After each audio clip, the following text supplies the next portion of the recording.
Okay, today we're going to make potato salad.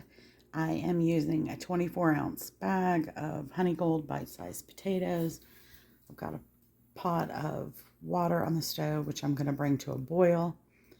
I'll rinse the potatoes off, cut them in half, and then I will put them in there with 2 eggs. Then I'm going to add to my potato salad. They're going to boil right along with the potatoes. It'll be fine. These potatoes, once the water comes to a boil, will cook in about, hopefully, 10 minutes. Okay, the only thing I'm going to add to this kettle of water, and yes, I'm using water, breaking my anything but water rule, but for something like potato salad, it would be a waste. So I'm boiling them in water, and adding a good bit of salt to that water.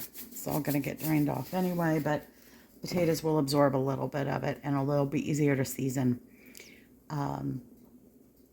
when we're making up our dressing.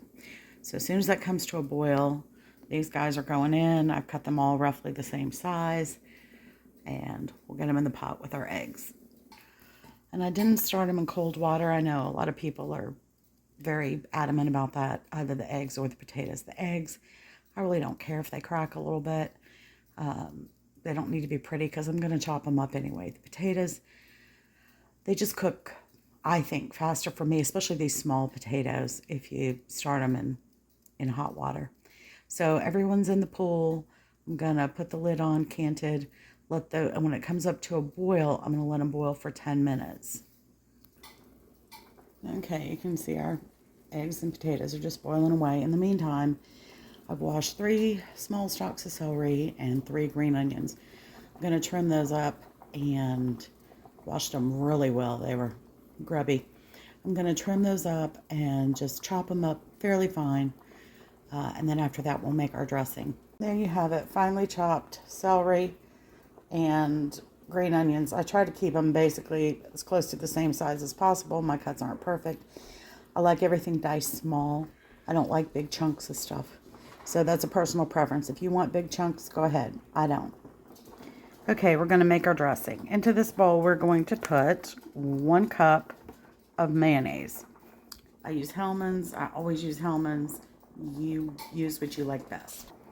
Then we're going to put in 1/2 cup of sour cream right in the bowl.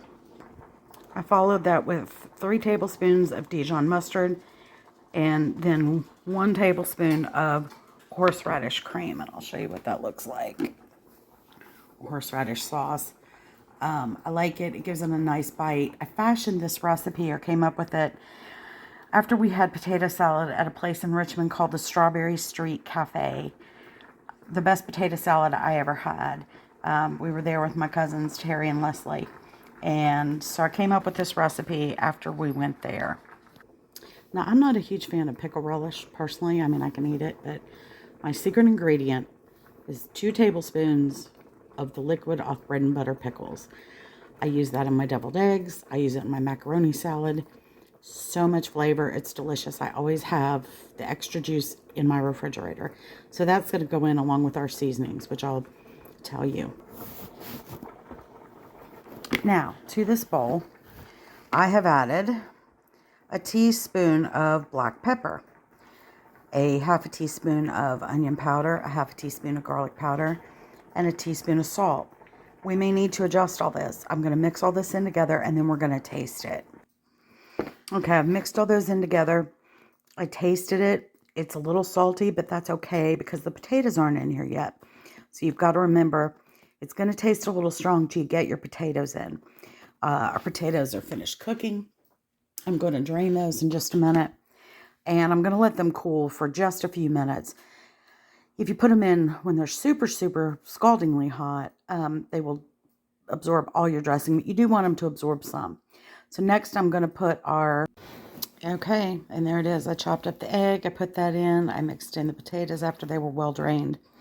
And it looks a little soupy. It won't be if you just let it set. Let it set and chill for at least 2 hours. Those flavors will meld. It will come together. It will be creamy. It will be delicious. And if you need to adjust your seasoning a little bit at that point, go ahead if it needs more salt, pepper, whatever. But I think you'll like it. Enjoy.